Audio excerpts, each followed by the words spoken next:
இப்ப ராஜபாளையம், ஸ்ரீவில்லிபுத்தூர், மதுரை, அப்படி கோயம்புத்தூர் பக்கமா அப்படி போயிருவாங்க கேரளாக்கு. ஒரு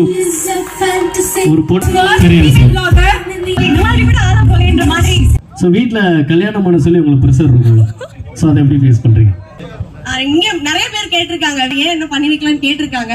அவங்க விருப்பம், அவங்க எப்போ மென்டலி ரெடியா இருக்காங்களோ அது பண்ண வேண்டிய விஷயம். சோ அதை வந்து யாரும் அது ஒரு கொஸ்டினா, ஒரு மேண்டேட்டரியா கொஸ்டின் கேட்காதீங்க. கண்டிப்பா கொஸ்டின் இதுக்குன்னே ஒரு கவுண்டர் போடணும் நீங்க.